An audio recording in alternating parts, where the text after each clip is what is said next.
going on, everybody? It's your buddy, it's your pal Spaz, Phoenix, the YWC Reality Check. We're going to talk about NXT Great American Bash, and that's Jake fucking DeMARCO. What's going on, buddy?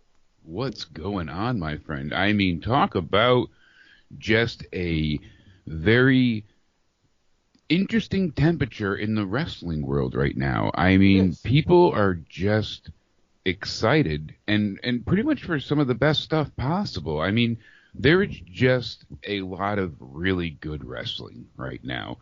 And even the stuff that's not... This is the thing that I'm going to say for WWE right now overall. In case anybody doesn't really notice or doesn't listen to them both at the same time, Jake and I may be speaking a bit faster in this particular pod because we're trying to get two out back-to-back. We're trying to get you this and SummerSlam. So if it sounds like I've had a bit of coffee, it's actually 5-hour energy. So get your propaganda right. The one thing I will say... Rockstar Energy. Oh, you know? Rockstar Energy. Energy. Sponsored. Rockstar, I can drink those and go to sleep. That's the sad thing. Same thing with Red Bull. It's why I do 5-hour. They taste gross, but they work. Exactly. I knew a girl like that once. Anyways, no, what I was going to say, and it kind of bleeds into TNA as well. I'm not so much AEW. You guys know where I stand with that stuff. But we're at the point now where absolutely you're not going to reach a point where everything you're watching is awesome. But what's not awesome is fun, and what's not awesome or fun is such a small part of the show that it becomes irrelevant. Like, that's a balance. Like, you can breathe, etc., etc., etc. So, they're at a good mix. No, and you know what? I'm actually going to spring a question onto you really quick before we get into all of the topics at hand. Just the one thing I want to touch on, because it's SummerSlam adjacent. Okay. We're not getting the Wyatt 6 debut at SummerSlam, which to me that's awesome.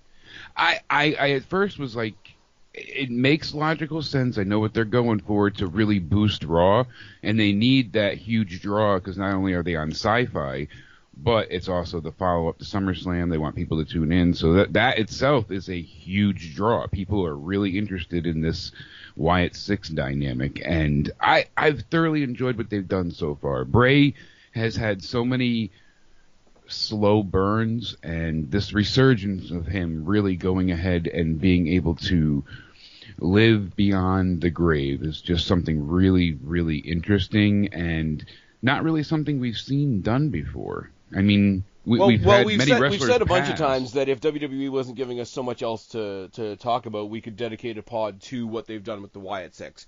We'll still do that at some point. My theory is a little bit different, and I don't even think it's an intentional thing, but this is something this is how I'm receiving it. It's such a flex for Triple H and the current episode or the current iteration of WWE to say, look at how fucking awesome this SummerSlam card is, and we haven't even touched the Wyatts yet.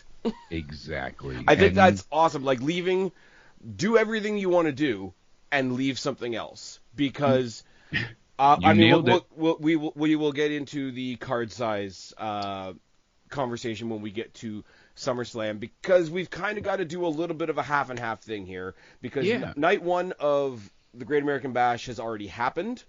Night 2 is what we're going to preview in a moment.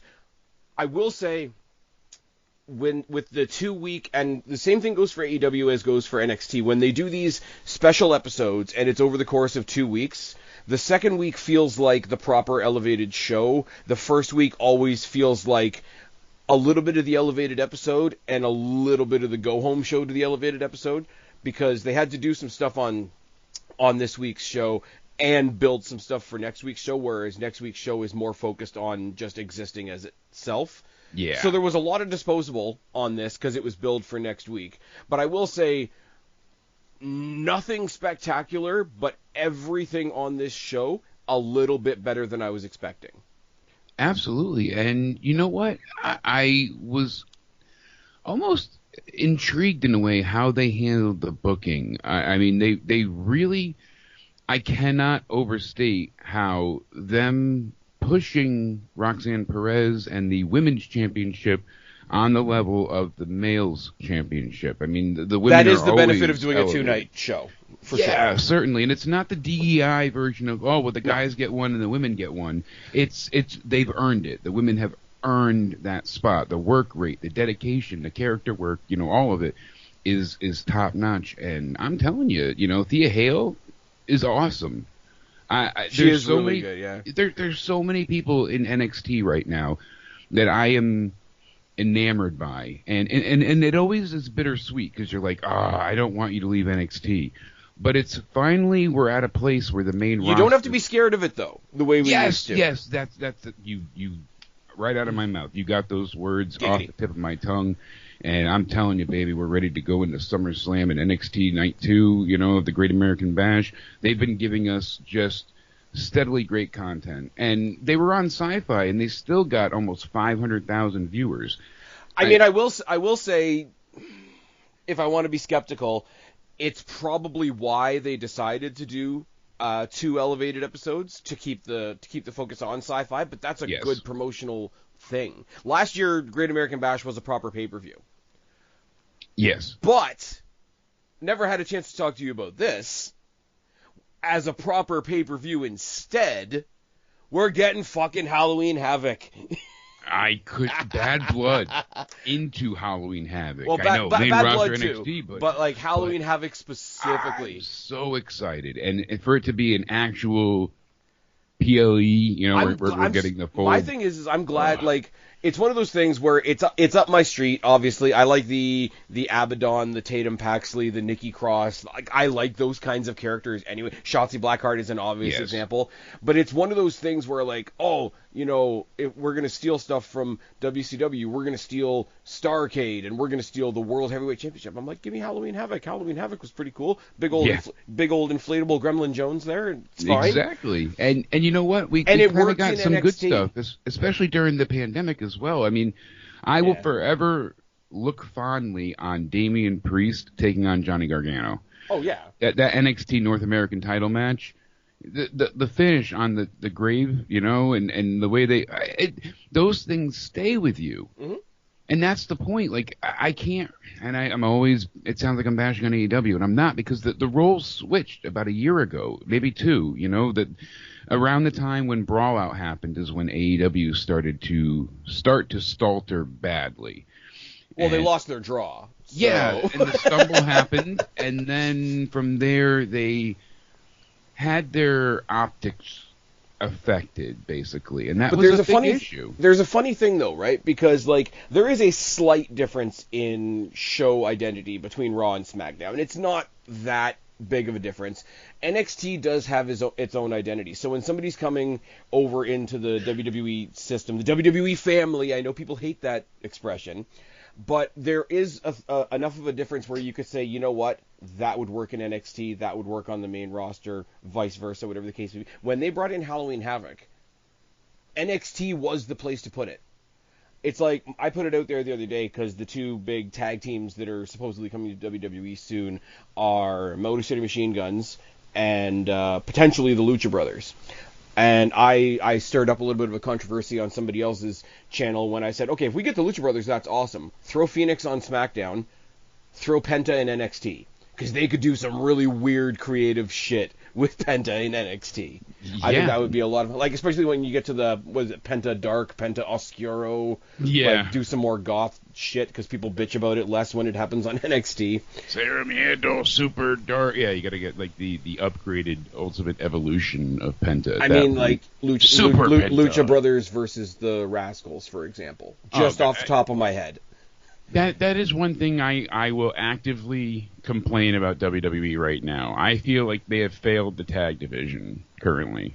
I mean, but if they've got the Lucha Brothers and the Motor City Machine Guns as 2 big names in their sights, now that they've picked up 3 or 4 really big female names, like, they're not going for big names right now. They're not necessarily aiming to say, hey, can we get Moose in? Hey, can we get John Moxley back? They're building their other areas because they know that their top of the card is already built. And I think that's clever. Because if your mid-card is great, it makes your main event scene look better by proxy almost. Because if this is better than these guys in the mid-card, and these guys in the mid-card are already awesome, like, it's that domino that helps everybody. No, and you know what? I will say NXT was a bit more straight and narrow in the sense of, like, it was easier to predict, and you kind of understand HBK's booking mindset, and that's one of the things Tony Khan has a problem with. He's very, very, very paranoid, and Alvarez says this, and Cornette, he made everybody sign NDAs all the time. He doesn't want leaks to get out, and he doesn't even post like the set list, as I call it, but the match graphics that they have, where they have the whole listing for the night, the call sheet. He doesn't even post those most times because he doesn't even want the match order out. It's funny that you mentioned that, right? In the early days of AEW, and I could see where this works for some people, so this isn't necessarily a dig, but it drove me crazy, right?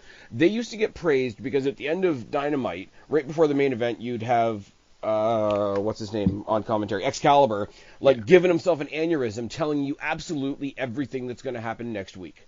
Yes. Maybe I'm on my own. Maybe you might not agree. I'll get your opinion, obviously. But when I'm going into a show, I don't want to know everything that's happening.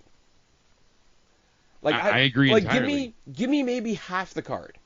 Yeah, I'm with you there. And I don't need to know every match. I don't need to know. I want to have a good idea. I don't want to do where we're walking into it like where Vince would have you come in and you're like, oh, we have I planned 10 matches and they've all been rewritten and now we're getting none of them. Yeah. And he would do that a lot. We'd see it tweeted on Raw. They'd send the graphics out tonight, Drew versus Punk, and then and they would just never do it and they wouldn't tell you it was canceled. And it was like, so you would get these I don't want to just say start-stop bookings, but look at the problem with that though, and you're right, is they would advertise a match and then not do it, and that'd be bullshit, and they would get called on it. But then people would try to say it was the same thing. Let's look at an example like what we're going to see at SummerSlam. Let's say Punk was set up to face Rollins tonight on Raw, and then Drew took out Punk, took his spot, and now it's Drew versus Rollins because that's how the story had to progress. Well, they didn't give us the match they advertised. No, they advertised a match and then told you a story of why that match changed. That's not the same as falsely advertising a match. What I will say, though, and this is the last thing I'm going to say about AEW for at least 5 minutes, there's not exactly a whole lot of representation of the women on AEW. I just want to point out, it's a point. I'm beating a dead horse, I know this. No, you're not, because the women's division is suffering on AEW. This show, this development, and I'm sorry, a lot of the people on this show that we're about to talk about came from the NIL program. So this is legitimate developmental talent. Featured 14 women over 4 matches with 2 different titles involved. You nailed it. I mean, that's Tony Khan's booking for the next 6 months. I mean, and it's not like, we're having 10 6-women tag matches, then that's how we get everybody on. No, you had one 6-women tag match, but then you had main events. You had Jada and Kendall. There was a lot to go off of here. And you had the tags. You had Alba Fire and Isla Dawn from SmackDown because they have they have the one title that goes across all 3 brands, which I think is cool. I love that, and that's what I've wanted for a long time. I wanted them to have just one set of. I wish they would do it too. I liked when they unified the tag titles. I wish they went from both show to show. I know they want each show to have their own tag champs, but I like the idea of one tag champs. They go between both shows. They could be challenged by both shows, but I don't think you can have a tri-branded men's tag team championship. Keep it between I don't think it would work. Yeah, I don't think it would work with NXT. The women's tag team titles is such a it's 2 divisions at once. It's the women's division and it's the tag team division, and I know that makes me sound sexist, but it's such a small pool of legitimate teams that they're pulling from. I get why they did it. I wish they still had the NXT ones because NXT is off on its own. But I'm going to use this to branch off into the first match that we saw, which was the Unholy Union, Alba Fire and Isla Dawn, taking on Metaphors, Jakara Jackson, and Lash Legend, who had a hell of a night. Alba Fire, Isla Dawn have not had a chance really to show themselves since they became champions, which is really lending a whole lot of wood to the fire of, they just gave it to them because it was in Scotland and one of them had a sad story. By the way, P.S. there's nothing wrong with that. If somebody's having a bad time, give them a nice moment. Exactly. There's absolutely Someone's nothing suffering, wrong with that. You're going to their hometown kind of, and then, oh my God, your mom passed away. Let's give you a feel-good moment. Yeah. But it wasn't just hey, we're handing this to you to make you feel better. But you've earned this. And WWE has sort of shot themselves in the foot because they are also good, and we would know that more if they were featured more. So WWE, while they were doing a good thing, they are underlining their own mistakes at the same time. I'll open up to that criticism. Lash Legend and Jakara Jackson, as part of the Meta 4, right now the Meta 3, because we don't have Noam Dar on the docket at the moment. Yeah. They do come across as kind of a comedy group, which is fine. It doesn't necessarily bring all the focus onto them as wrestlers in the ring. Lash Legend, when she first joined, I thought she was really awkward. Early on, she had a lot of missteps, and that's the point of, she had struggles early on. She's got good, like, chemistry interactions. We were finally, like, I'm not crazy about the metaphor, really. I was more into them early on. Now I'm kind of like, all right, I like them as just obnoxious of dickheads that are doing whatever. Yeah, I really do. They could just all be individually obnoxious dickheads without being a group. Yeah. Exactly, and that's kind of the thing. It feels like they're trying to. Like, with Noam Dar being gone, with a couple of weeks ago they did a really good, like, on point Oro Mensah talking about his past and his struggles before he came to NXT. So it feels like they're going to keep the group together, and they're actually more of a feel-good group rather than a Joker group. I think that's what they're trying to do. Seems like it. But as far as people that I only expect a certain amount from at this point, both of them really showed out in this match. Alba Fire and Isla Dawn are a whole lot of fun. I didn't think that we would see a whole lot of titles change, but this Jakara Jackson Lash Legend pulling off this wicked wheelbarrow cutter type thing halfway through the match. I will say to KJ and Big Nick over on the Wrestling for Life Network channel, go check them out. They were doing a live show at the time, and they mentioned one of the big wins for the WWE Women's Tag Team division is the women's tag teams are developing tag team finishers, which makes them think that feel like they're not just a thrown together team that's going to be, chucked out the window in 5 minutes. And I think for that to be happening on the developmental level is a really good start. And again, you're going to get synergy with Triple H and Shawn Michaels working together because, of course, you are. Yeah. Champions retain. I don't know if they're going to be hanging out on NXT for any particular length of time. I hope they do because they'll get more focus, and that'll mean NXT has 3 women's championships, which is kind of awesome. That's great, though, and each one is being elevated in its own regard.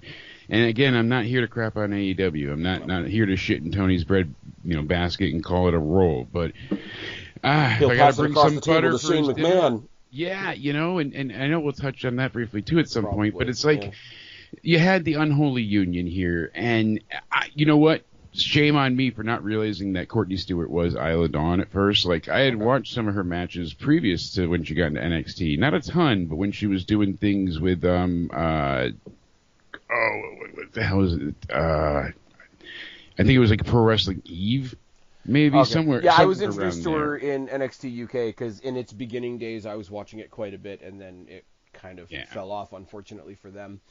Because she showed up in the Mae Young Classic, 2018, yep. I want to say. The second Mae Young Classic was really meant to set the stage for NXT UK. Because, you had Toni Storm in there, you had Rhea Ripley in there, you had Piper Niven in there, you had Isla Dawn in there. I think you had Alba Fire back when she was known as Kaylee Ray. In there as well. The second one, and this is no kind of bad thing either, it was basically to say, here's the roster that you're going to see if you want to watch NXT UK. You got I can't think of her name now. She's married to Gunther.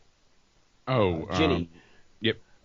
She was in there as well. There's some others. The ones that, Zaya Brookside was in there as well, and she's kicking ass over in TNA right now. So good for her. And Kaylee Ray, I'm still always like, oh yeah, Alba Fire, and I wasn't crazy about the name initially, but it's grown on me, and I still like the Kaylee Ray name. It's not a big deal, but it's always stuck in my head. And Shotzi Blackheart when they came in, because both of them had, in separate interviews that I saw, said, there's never really been, one singular focal point person in a women's division in WWE that says, I'm going to be the one that brings, hardcore wrestling to the women's division. They didn't have a Thunder Rosa, Britt Baker type moment. No, they didn't. And I think both of them, and Shotzi did it, and Shotzi's still injured by all accounts, which is really unfortunate. Go check out her YouTube channel. She does a lot of like horror movie related content, which is right up my street. Plus, I met her at Destiny. Check it off your Spaz Phoenix bucket list. It's there we go. fine. No, that's but the off match my was bingo good. board. Speaking of big coming out matches, and this guy actually grabbed my attention on the TNA show because the No Quarter Catch crew had the trios match against the Rascals on Slammiversary, which was probably first or second best match of the night, but I hadn't seen a whole lot of Tavian Heights specifically.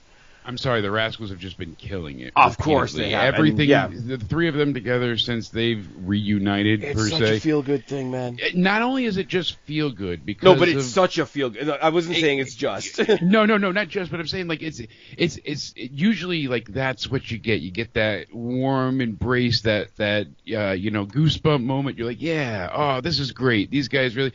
But it's more than that here. Of course. Like, and they're all fantastic. And another Destiny guy for me, and I'm not going to do the whole gimmick again, but I was introduced to Trey Miguel on Destiny because he was there when their mid-card title was called the Next Gen title. He won it in the States but wasn't presented with the belt until they got back up to Canada. And I actually remember you mentioning that. Yeah. The dude is fantastic.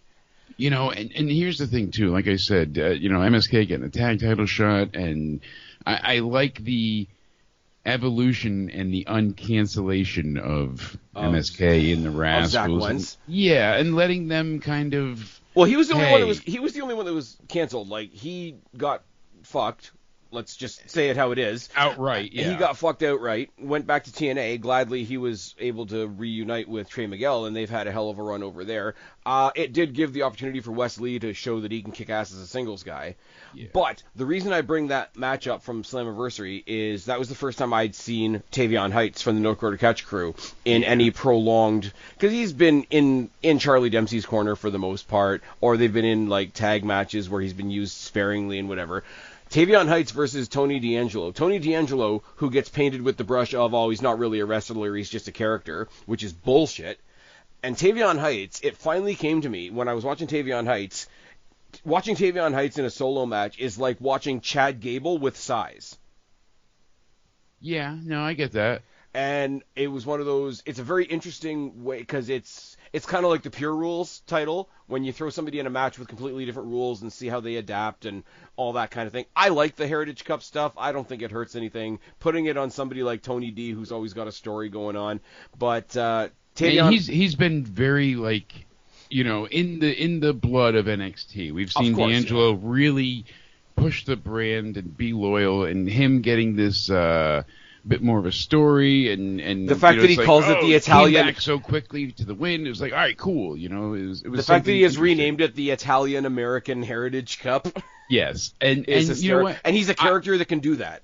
Yes, but it's also not loaded with the comedy that we've seen previous either, because I wasn't crazy with all like the real silly shit sometimes. Well, they amped up the seriousness of his character when he went for the NXT championship, but it's still fun. Because they've got this weird backstage thing with him and Charlie Dempsey, where Charlie Dempsey wants to make his group successful, so he's trying to be a knockoff mafia guy. He's trying to go ahead. And it's like, you're the spitting image of William Regal, and you're trying to do the forget about. Forget about it. But the NXT... This is what I like about this, 3.0 version of NXT, is they haven't lost any of the stupid stuff. I mean, you can hear it in my voice. They haven't lost any of the stupid stuff, but they've found this happy medium. Was like, we're going to be stupid, and then we're going to go to the ring and kick ass. Exactly. And really quick, I also wanted to say, I know we jumped away from it, but with MSK and everything, I really feel like they were like, hey, do me a favor. This is what's going on. He's dealing with this shit right now. Let's go ahead and get Wes out of here. Have him go to TNA. For a little bit, he can do the whole Rascals reuniting, and once things cool down, we'll bring you back into NXT. I swear there was, it's a conspiracy theory type thing, but I think they didn't want to get rid of him, and they knew, hey, we have something really great with you guys. Just give us a chance. Let's let everything cool down, and once you're... But see, I almost hope that's not true, because if everybody stays where they are, employment-wise, and we're going to get into this more when we talk about the match coming up this week, Yes. But if everybody stays where they are, the Rascals as a group are the perfect bridge of this NXTNA thing that we have going on. Exactly. Because they are NXTNA. And you know, that's the thing. They are literally the three of them combined fully equals it kind of NXT went under the radar. and TNA. I know you and I talked about it at the time, but it kind of went under the radar. Like, oh my God, these guys are all friends. Isn't it cool to see them all back together? Oh my God, Zachary Wentz has already been in NXT. We know what happened to him. Isn't it good to see him back? Yeah. And it kind of went under the radar that this is Trey Miguel's NXT debut. You know, you're right, because you don't even really consider that. Funny enough, with how everything works out, because he just fits. Yeah, like, and it seemed like a natural progression. If they didn't do the Rascals and Trey Miguel just came in as a solo act, like if NXT his contract went up in TNA and they hired him in to NXT as just like this is our next guy. I'm sorry to say, with the possible exception of Javon Evans, the first match I would want to see would be Wesley versus Trey Miguel. But instead, they're doing it as a team, and all their tandem offense is back on point the way it used to be. And they did the treehouse. Yes. And they talked about how they couldn't smoke pot because WWE's PG. It's fantastic. Yeah. And they didn't have to do all the stupid, stoner gimmicks where they make them like, complete buffoons, and it's just the little subtle like weed and references. See, this is where I say like things get away with things differently, right? Like, yeah. I didn't want Riddle 2.0 of like, the stoner. The D'Angelo family wouldn't really work on the main roster necessarily, but it works in NXT because they grew the Boys from the Treehouse gimmick in TNA. Yeah. It works in TNA. It's like watching PCO.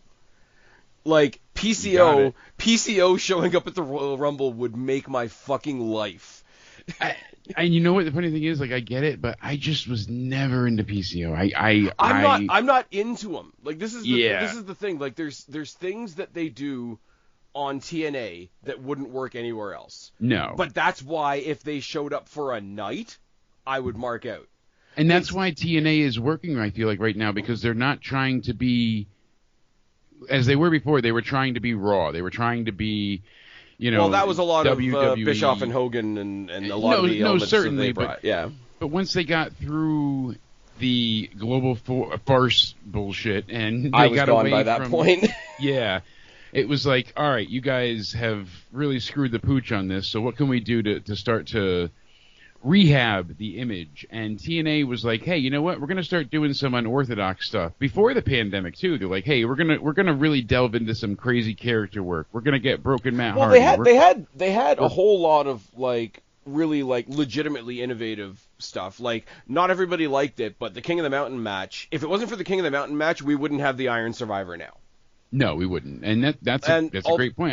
People don't give TNA their flowers. They've earned a lot of right say, but they never were true competition to WWE, and I think they finally have accepted that hey, we can't beat them, join them, and that's how it should have been. But the thing is, like, as soon as they stopped trying to be, like, and I'm sorry, we're not going to talk about the other guys anymore, but like the whole like hashtag tryhard, like looking at somebody be a tryhard is like off-putting.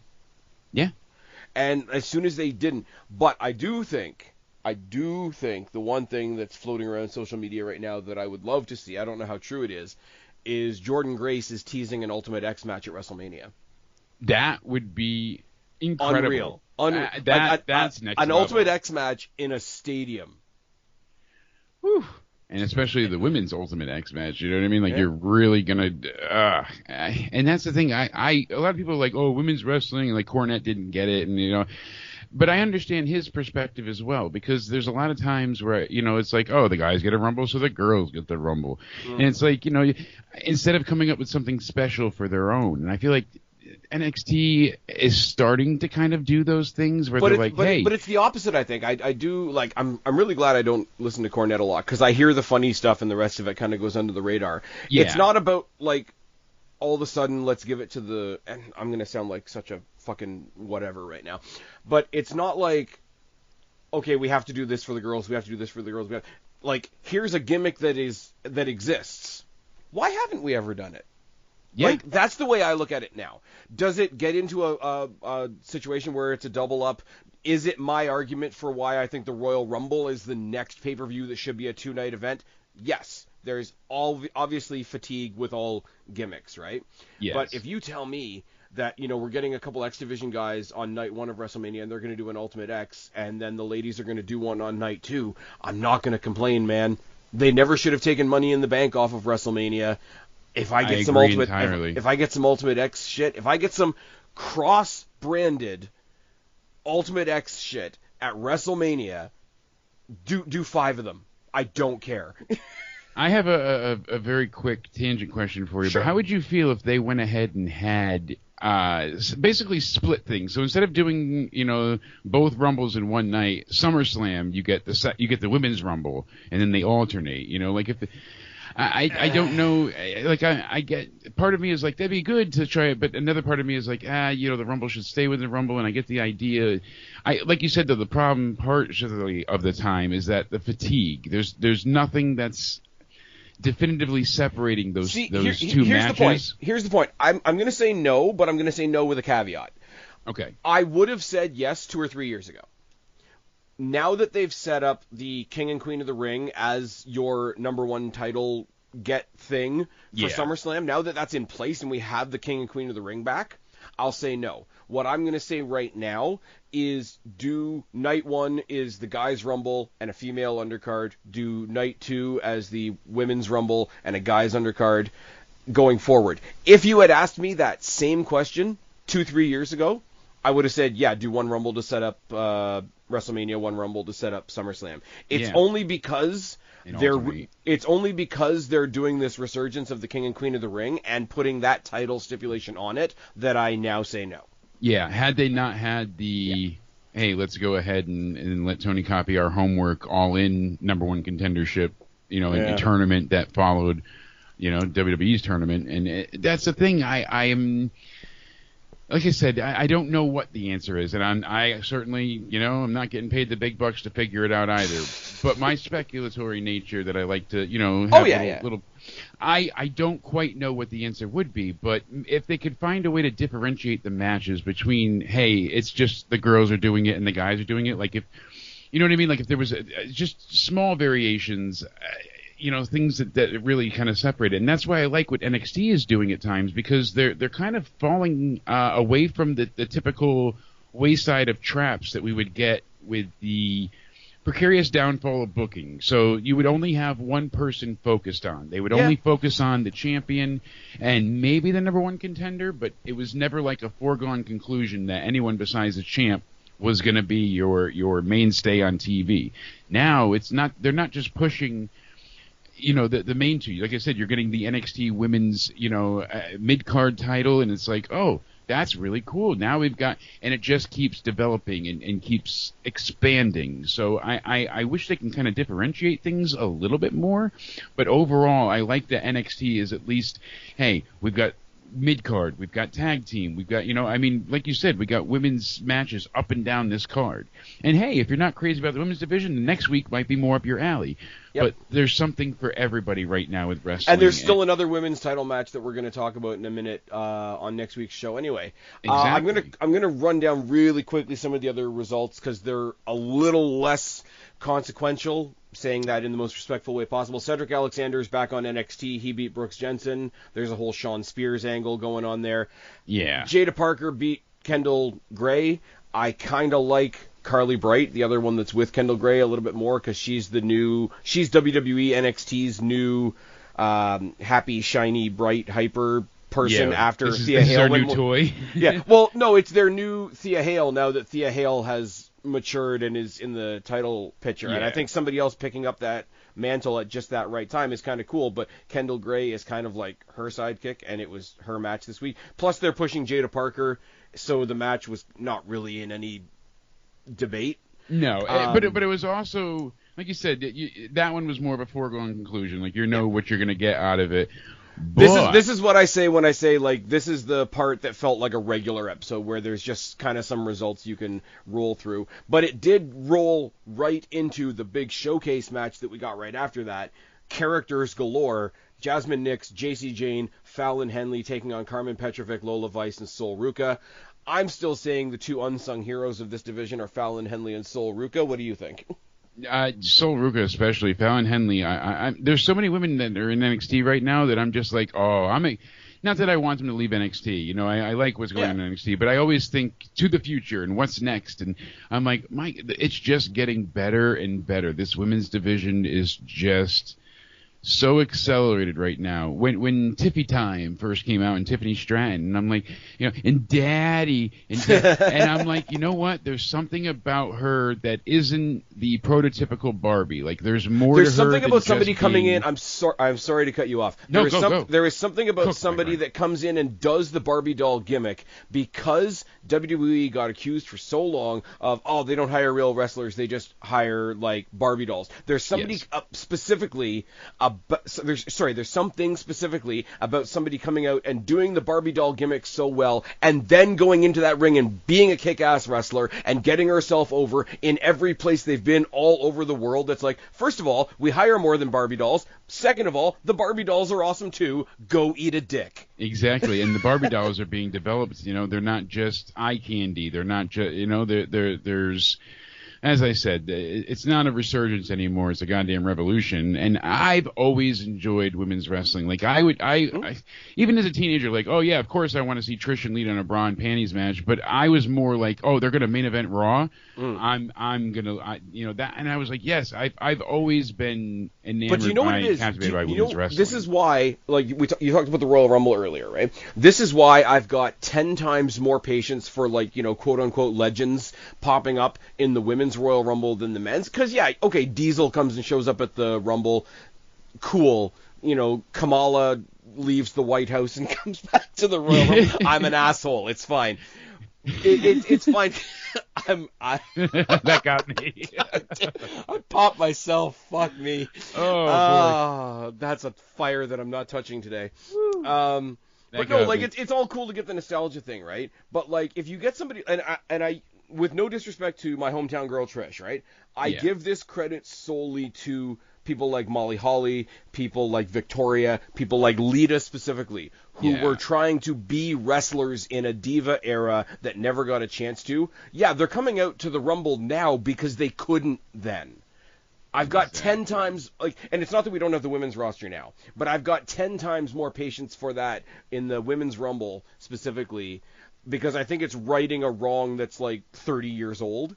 Exactly. Again, I sound like I'm getting on a soapbox tonight. No, but no, it's just it is true, and the women, they didn't get a chance, and they had to be models, but they weren't taught how to actually wrestle, and basically they would go to whatever their producer was, and a lot of times, they worked with various people, but whoever was working with them was like, hey, this is what we're going to do, this is how we're going to set it up, and then he would have the girls go ahead and practice, and they'd have Al Snow help them out, and they'd have Shane Helms would teach them stuff, and people would come through and be like, hey, and they're like, hey, I don't want to just do a roll-up tonight. Show me a move that I can do that would look impressive. Mm-hmm. And that's when Trish started doing the corner bulldog, and and it turned into when they interviewed Lita, like back then, and like the question was brought up in like numerous different kind of ways depending on how the conversation was going, but it's like what do you attribute, like your wrestling style is so much more different than some of the other women in the division? And she was blunt about it. She's like, because I train with the guys. Yeah.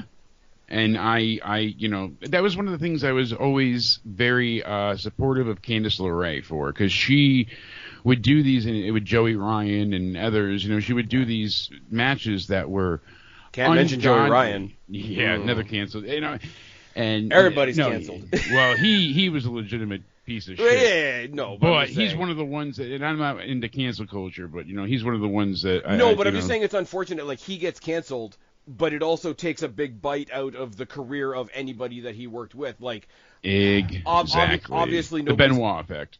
Thank you. I was going to get to that exactly. The guy was a fantastic wrestler. No, I don't think he deserves to go to the Hall of Fame or blah, blah, blah, whatever the trigger knee-jerk reaction question is. But how many people in that time period had their best matches with Chris Benoit? Oh, absolutely. How many people out there now can't talk about the best matches of their lives? I mean, I can't even go ahead and talk about my 5-star classic favorite of all time with Eugene, taking on Benoit. And nice. I mean, we just can't even address these things. And it's like, come on. No, but all shitty jokes aside, I wish I followed Candice LeRae before she came to WWE, because she's not doing fuck all in WWE right now. No, she's which really is unfortunate. Not. Yeah, and there are for every person they do well by, there's always going to be somebody that falls by the wayside. And the more the thing is, though, the more people. It's kind of backwards, because the more people they feature well, the less people that are getting left behind, the more those one or two people that feel left behind are going to feel like they're alone. Like, yeah, they're in their own universe. Like, if there's, like, say there's only 10 women on the roster, there's a lot more. But, like, if 5 are getting featured and 5 aren't, the 5 that aren't can kind of, like, be in the back supporting each other, whatever the case may be. If you've got 10 women and 9 of them are being featured properly, that's a pretty good hit record, first of all. But that one person that's not getting featured is alone. And that's the thing, and that's why on Raw I've enjoyed what they did with Zelina Vega. It's like, all right, at least they're telling a story with her, and she's not involved directly with any of the stables, but she's still doing something like this. She's constantly getting her ass handed to her because she's small. She is, but it works for the story that they're telling, and she's doing an excellent job. I have to have a feud, and this is way off track now.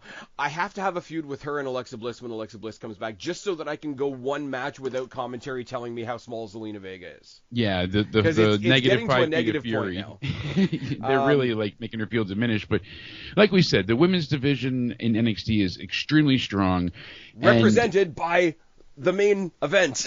Yes, and Thea Hale. Speaking of two small women as well, Roxanne Perez, but they're small in the sense of stature, but not in heart, and it shows. And they just make you feel like, holy shit, they believe. And Perez has gotten kind of like that extra special attention since she, is like, oh, she's close with Punk too, and and it kind of it over accentuated her heel turn. Yeah. So, okay, we're gonna have to cover this in like 30 seconds. The whole idea that Roxanne Perez and CM Punk are trying to convince AJ Lee to come back. I mean, there's no way that's bad. No, certainly not. And a lot of people are I would love to see AJ Lee in NXT too, which is the most ridiculous sentence I can pop out of my mouth. But there's so many things that we couldn't have. AJ was, again, she was alone in her own little island for a very long time, and she was kind of like one of the only female wrestlers, at that point in time. Well, because it was the Bella era, and the only like counter Bellas that you had were her and Paige. Exactly. And then Sasha Banks had to go and break Paige's neck and make it all about her. And how they didn't turn that into a feud when she came into AEW was beyond me. But... No, that's kind of gross, man. Because they would have had Mercedes win. And I'm gonna beat you now because I broke your neck 10 years ago. That's a fuck off story. You can fuck off. Well, if that was how it turned out, I agree. Maybe there's no way Paige would have won that, because then AEW would have been considered racist, and Tony Khan is allergic to that shit. Unless it's Roxanne Perez, Thea Hale. Let's get back on track. All right, Roxanne Perez, Thea Hale was a lot of fun. Roxanne Perez is like destined for the main roster, but she's one of the ones where I'm not worried about her. I'm a little bit worried about NXT without her, because she is an anchor on that show right now. Certainly, but somehow, some way, no disrespect to the other women. Gap. No, but somebody always fills the gap, and we've had it before where, oh my God, they ransacked NXT's roster, and it's they took the 4 horsewomen, and nobody else exists. And it's like, all right, we can't pay attention to anybody but these few, and it's like, goddamn, there's so much. But it's going to be in this case, it's going to be the hardest, because someone leaves, somebody else takes those shoes. Roxanne Perez, when she leaves, is leaving a hell of a pair of boots to fill. Yeah, like I have no disagreement that they will do it, but it'll be a harder trudge than maybe people that have tried to pull similar roles before. The match was fantastic. The match was so good. I'm cutting you off now. God damn it. Okay. There was, I am not going to remember specifically what the move was, but there was a near fall towards the end where I'm like, oh my God, we might see a title change. Like, are they going to pull the trigger? Not often do I actually get that, like, oh, maybe they are going to make Thea Hale win here. Like, I bought in. And that doesn't happen very often, where I'm like, AEW got me recently. I thought they were going for the time limit draw, and they had MJF win. It's not often that we get those subversion to expectation moments where it's like, holy cow, that was beyond any expectation I had. And I will say, to be fair, I shit a lot on AEW. That whole Ospreay MJF thing they have going on right now is pretty good. It is, but may or may not be the only thing I'm paying attention to on that show. I hope they don't derail it before it gets to where it needs to go. But Facts. Here's the thing that I will say about NXT and Perez, and they make her feel super important. I don't know how to like overstate this anymore, but they truly make her feel like, oh my God, she is one of a kind. She matters. This is our champion. Get behind her. Yep. And as you said before, with the Performance Center and having people come in as athletic talent, that were gymnasts and things like that, football players, all that, and they turn them into wrestlers now. Yeah. They are developing stars. If you look at the WWE roster right now, sure, when Mania time comes around, we got a couple of people, but we are not inundated and stuffed by legends. Nope. And that was kind of my problem with WWE for a while, and their reliance on legends and how they couldn't do anything unless a legend was, pretty much all over the card. We had to have Undertaker, Cena, Rock, these kind of things to make it function, and we're really getting out of that now. And the thing about that was, at the time, reliance. What they didn't realize is, like, the law of diminishing returns, right? If you have one legend on a WrestleMania, that's awesome. Like, always leave a door open for something like that. Like, I'm sure like Cena, the Owens in Austin, yes, that was a rare. Like, I'm sure Cena's going to have something huge this year with his retirement tour thing going. Leave the door open for that and have it be the only one so that it can feel like, hey, it's the only one, we should probably pay attention, etc., etc., etc. Exactly. And that's the thing, like I said, AEW is kind of lacking in that department, but I feel like WWE is shining with, look at us, we are giving, Damian Priest, Gunther, are on top. Yep. So what are you going to say? Well, the other half CM of that Punk? is as well, though, is WWE, and it's different from the Legends thing, but you and I have beaten it into the ground before. They do have celebrity involvement, but they've kind of mastered the genre of celebrity involvement. You know what? Yeah. Like, I'm sorry, like, straight. I wouldn't hate, especially with all of the lighter, more athletic guys that are in NXT right now, I wouldn't hate Bad Bunny showing up at a TakeOver. No, I wouldn't either. Like, look at Pat McAfee, came off the commentary booth to do War Games. Yeah, Pat was great in everything he did. Good. And he's fun, and he doesn't take himself too seriously, and it allows the wrestlers to look more serious. That is a component as well. And Spaz, it hurts my heart thinking, how we lost the NXT's own Undisputed Era, and just one of the biggest blunders. Oh, God. I still look back. We don't have time for this, Jake. No, I know. I'm not gonna. We gotta go through next week. I'm gonna rant about something, because then we got to talk about SummerSlam on another pod. So exactly. we're doing a horrible job of not tangenting. Next week. Before you get to next week, like I said before, NXT 468,000 viewers on Sci-Fi, obviously down from 633 the week before, but they really held on. Yeah. The numbers were expected to be much, much worse. Yeah. Not the case at all. They really held strong here, and it's unfortunate that it was on another channel, because I'm curious what the ratings would have been with their normal viewership, because they've been just consistently going up and up. They beat Dynamite a few times, and next week's show. Actually, we had the contract signing. We had the women's. We had the contract signing for Ethan versus Oro. There was no bullshit, because it wasn't an in-ring segment. It was a backstage, and Ava just kind of sat in the middle, which was fine. They did the Joe Hendry concert, which kind of went how I thought it was going to go. Joe Hendry's concerts are a lot of fun. He was confronted by Gallus. They beat him up with a guitar shot that looked like it went wrong, because I think they hit him with the side of the guitar.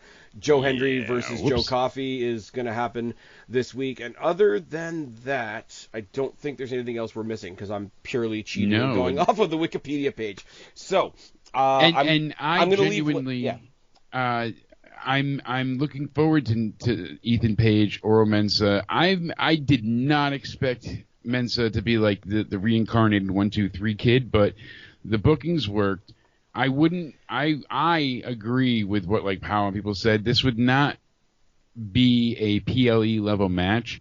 and they can make it entertaining, and they could boost into it and make it. But what they've done is they haven't left threads laid bare, because the whole introduction of Ethan Page when he was trying to get to Trick Williams was he was taking out people in the back. One of the people he took out in the back was Noam Dar. Oro Mensah is Noam Dar's good buddy, and he's going to want to get revenge for his friend. Does he have to present himself as somebody who's worthy of an NXT championship match? Not necessarily. He has to present himself as a guy that's pissed off that his friend got attacked.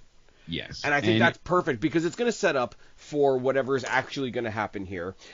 And I have a prediction. It's a little bit wild. It's a little bit NXT-NA. Ethan Page has a former tag team partner who just turned heel in TNA. So Oro Mensah and whoever comes to help Oro Mensah at the end of this match when he gets fucked over is going to be staring down the barrel of the North, which is Ethan Page and Josh Alexander. Yeah. I think that'll be a lot of fun. I think heel Josh Alexander, because also Josh Alexander has a budding rivalry with Joe Hendry. Joe Hendry, yeah, because he fucked him over.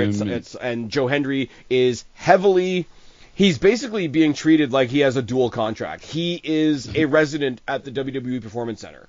People didn't like the concert as much. They're like, oh, he didn't sing his song. I'm like, what is he going to do? Just go out there and sing his theme song? They're like, he didn't play the right song. Well, no, because normally what he does on TNA is he does like banter versions of like actual licensed music. Yeah. And the whole thing was, is WWE going to go and license him a song and whatever. I liked his song. It was funny with, picking on Gallus and everything. I'm intrigued with the match. Like, there's not it's his a lot first singles. Here. Yeah, it's his first singles in the sense. I'm purposely leaving the match that I think is going to be the main event to the end. Yes, I noticed, and really, I think we're on the same wavelength there. And I genuinely, I like what they've done with Ethan Page. It's been fun, Mr. All Ego. They, you say it all the time. Oh, AEW dropped the ball with him. With him, I feel like they had something multiple times, and as a heel, he's so much better. But he works well as a face, too, and you saw that on that, I think it was Collision. The underlying story is he probably didn't like the taste of Young Buck's cock. No, certainly. So, he wasn't about the elite meat. I do agree. I think it's going to be a lot of fun. It's a foregone conclusion.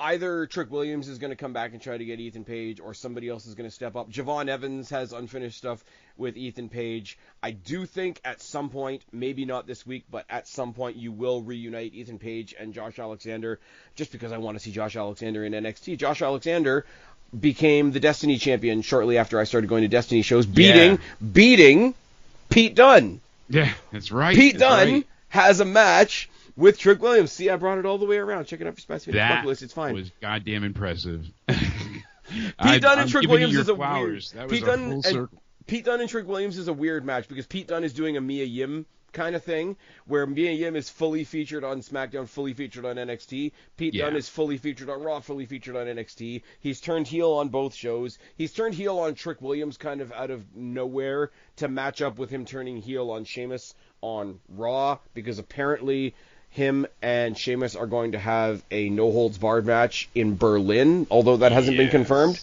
Which would be surreal. And I would love to see Sheamus eventually get that IC title win. But there's so many intriguing stories. And like you said, at some point it's like, hey, there's not enough story to go around. There's only so many, spots on TV. And I feel like NXT has done a very good job at being diverse with its talent, not giving us the same few people in the same recycled matches, because we did have that kind of start to become a little bit of an issue at one point. It is also one of those matches that I just like, regardless of the story, it's just kind of a weird match that I never would have put together. Yeah. Like, Trick Williams, and not to say this as a bad thing, but Trick Williams has a very WWE superstar style. And Pete Dunne, especially now going back to the Bruiserweight, going back to the Young and Bitter UK style that I saw him do at Destiny quite a bit, with the submission stuff and the master of joint manipulation stuff. Yeah. It's just, on the one hand, it's kind of a weird story. On the other hand, you just look at it as a graphic and you're like, I kind of want to look at that. Yeah, exactly. You know what I mean? But that's the fun part of it. And like you said, though, and like I was trying to basically iterate, I just feel like they're really being diverse in the sense of, hey, we're gonna give you a bunch of different talents, a bunch of different stories. You like comedy? Here's a little comedy. You want to be serious? We'll give you the serious. You want a little bit of the slapstick, and we get the. And like I said, and NXT the bridge to that is the people that you're seeing that are really funny, that are really silly, can still be taken seriously. You nailed it. That's why I'm not paying you the big bucks, but you're right. I'm not making no money. I'm fucking going on 12 years now, not made a fucking cent. It's fine. Google, I hate you. Yeah. You know what I like? Just, again, more from that looks kind of weird, I kind of want to look at it, is Kalani Jordan versus Tatum Paxley for the NXT Women's North American Championship. Kalani Jordan, fantastic in the ring, and Tatum Paxley is a weird chick, so this match is right up my street. Yeah, and this intrigues the hell out of me. I don't think she's losing. I don't think so either. And in any given Sunday, things, but it doesn't feel. Well, it's a good thing that this is happening on a Tuesday then. You nailed it.